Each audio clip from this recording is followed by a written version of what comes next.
पिछली किस्त में हमने जाना अल्लाह हमेशा से है। सबसे पहले एक कलम को बनाया और उसने आखिरत तक की हर तकदीर लौह महफूज पर लिख दी।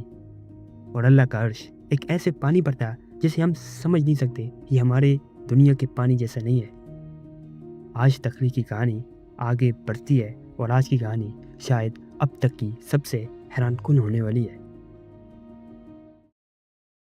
इमेजिन करें, अभी कोई आसमान नहीं बना, कोई ज़मीन नहीं बनी, कोई सूरज नहीं, कोई चाँद नहीं, कोई सितारा नहीं, सिर्फ अल्लाह है और उसका अर्श पानी पर है और वो पेन है जो सब कुछ लिख चुका है।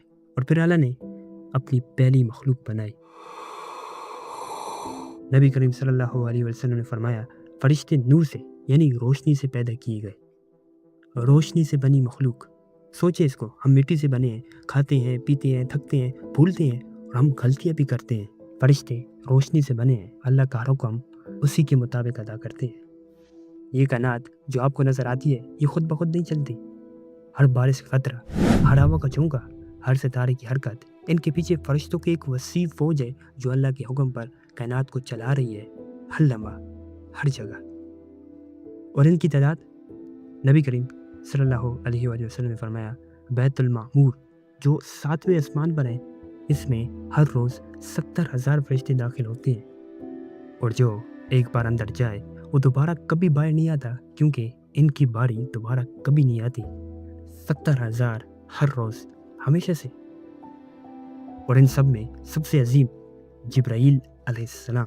नबी करीम सल्लल्लाहु अलैहि वसल्लम ने उन्हें उनकी असल शक्ल में सिर्फ 2 बार देखा, और जब देखा तो वो मंजर हमेशा के लिए ज़हन में नक्श हो गया। 600 पर इतने बड़े कि मशरिक और मगरिब के दरमियान का पूरा आसमान, पूरा होराइज़न ढक जाए, आसमान भर जाए। लेकिन फरिश्ते इस तख्लीक में अकेले नहीं थे। अल्लाह ने एक और मखलूक बनाई, इस बार नूर से नहीं। कुरान करीम में अल्लाह ताला फरमाते हैं, वखलकल जन्ना मिन मरजिन मिन नार, और जिनों को हमने धुएं की आग से पैदा किया। जिन, आग की मखलूक। और अल्लाह ने उन्हें एक ऐसी चीज़ दी जो फरिश्तों के पास नहीं थी, फ्री विल, इरादा, इंतखाब की आज़ादी। वही आज़ादी जो बाद में हमें भी दी गई। और जिन इस ज़मीन पर आए, इस ज़मीन पर जहाँ आज आप बैठे हैं, यही समंदर, यही बहार, यही ज़मीन इंसान से बहुत पहले जिन्नों की थी।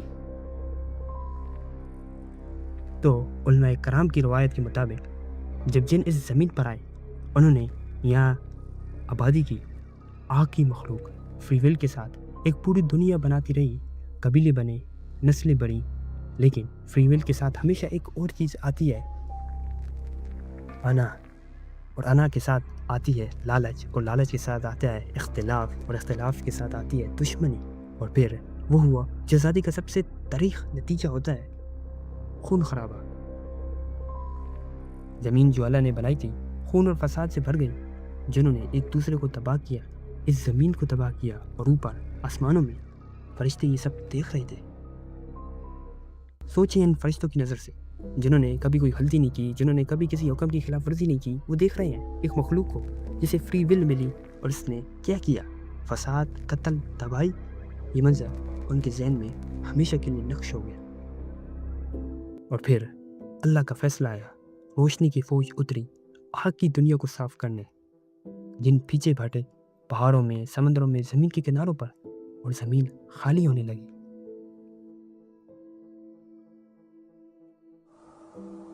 खामोशी, एक पूरी सिविलाइजेशन गुजर गई, एक चैप्टर बंद हुआ। ज़मीन खाली थी, साफ हो गई थी, इंतज़ार कर रही थी।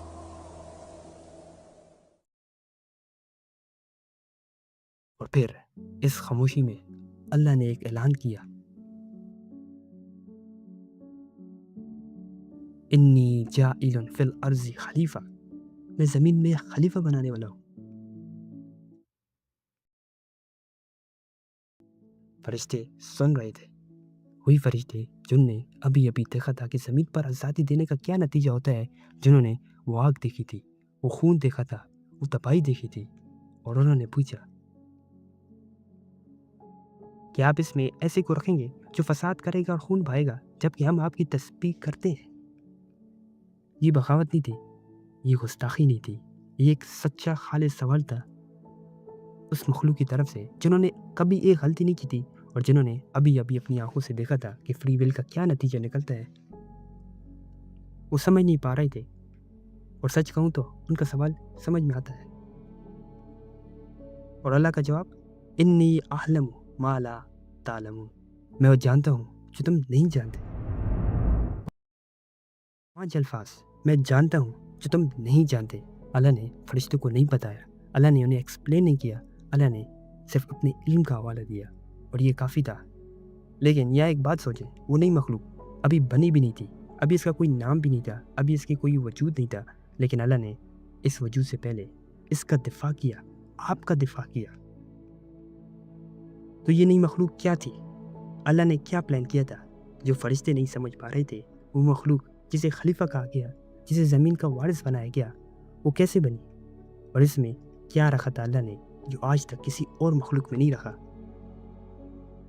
جانیں گے یہ سب کچھ اگلی ایپیسوڈ میں.